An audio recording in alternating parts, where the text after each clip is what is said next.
सूचना केवल हमारे विचार हैं, वित्तीय सलाह नहीं। निर्णय लेने से पहले खुद शोध करें।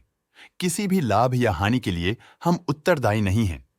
आज हम देख रहे हैं डीएलएफ लिमिटेड के 2024-25 Q3 की consolidated financial performance. Starting with the sales, पिछले क्वार्टर से सेल्स में -22.6% का डिक्रीज हुआ है, मगर कंपनी ने पिछले साल के मुकाबले 0.49% का सेल्स इंक्रीज रिपोर्ट किया। Expenses -23.37% quarter on quarter decrease हो गए हैं, जो साल भर का 11.72% के राइज के साथ अलाइन करता है। एक्सपेंसेस में डिक्रीज अच्छा है, लेकिन सेल्स में डिक्रीज निराशा की बात है। ऑपरेटिंग प्रॉफिट, जो पिछले साल के कंपैरिजन में -21.72% डाउन है, quarter on quarter around -20.33% decrease हुआ। Operating profit margin (OPM) annual basis पे -7.42% से डिक्रीज हुआ है, मगर क्वार्टरली ऑपरेटिंग प्रॉफिट मार्जिन 0.75% से इंक्रीज हुआ है। एक्सेप्शनल आइटम्स को ऐड करके अदर इनकम पिछले क्वार्टर के कंपैरिजन -3.48% गिर गई, बावजूद इसके कि ईयरली ग्रोथ 30.69% है।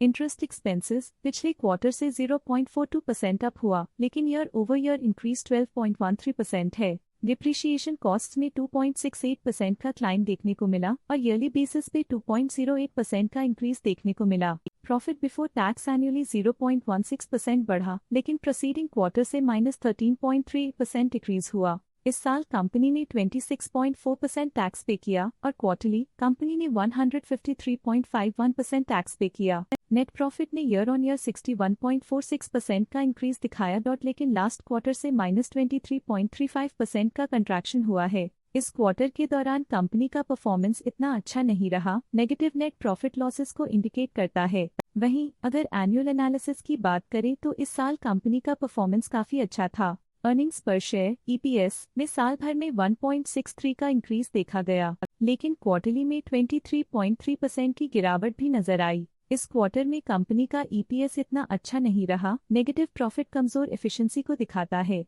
साल का EPS एक्सीलेंट रहा, जो हाई एफिशिएंसी और प्रॉफिटेबिलिटी को दिखाता है। डीएलएफ लिमिटेड के फाइनेंशियल स्नैपशॉट को रिव्यू करते हुए कुछ मुख्य ट्रेंड्स सामने आए हैं, जो कंपनी की परफॉर्मेंस पे रोशनी डालते हैं। दिसंबर 2021 से दिसंबर 2024 तक डीएलएफ लिमिटेड की फाइनेंशियल जर्नी में सबसे पहले बात करते हैं सेल्स की। दिसंबर 2021 से दिसंबर 2024 तक डीएलएफ लिमिटेड की सेल्स में उतर चढ़ाव रहा, जो 5,882.7 करोड़ से बढ़कर 7,000.92 करोड़ हो गई।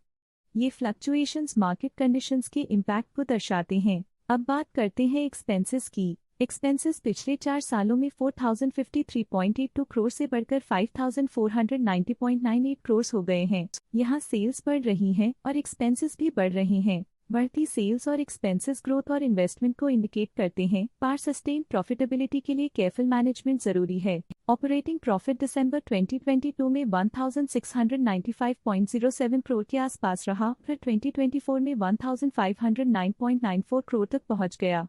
ये दर्शाती है कि कंपनी अपने ऑपरेशनल कॉस्ट को कंट्रोल में रखने में सफल रही है, लेकिन ग्रोथ को पुश करने में थोड़ा और एफर्ट लगाना होगा। नेट प्रॉफिट में वृद्धि हुई, जो 1,572.15 करोड़ से बढ़कर 4,004.44 करोड़ हो गई।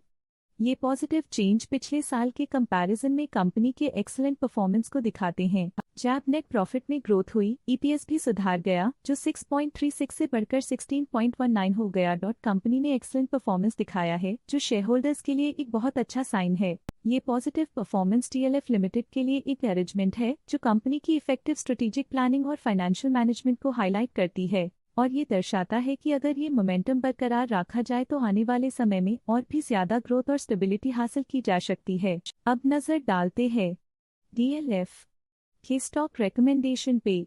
इस स्टॉक का करंट प्राइस 823.6 रुपीस चल रहा है। मोतीलाल ओसवाल ने स्टॉक की बाय रिकमेंडेशन दी थी। उन्होंने स्टॉक का टारगेट प्राइस 925 का अनुमान लगाया था। रिकमेंडेशन के समय स्टॉक का प्राइस 823.15 चल रहा था, जो करंट प्राइस से 9.1% अप है। स्टॉक लेटेस्ट न्यूज अपडेट के लिए चैनल को सब्सक्राइब करें और वीडियो को लाइक एंड शेयर करें।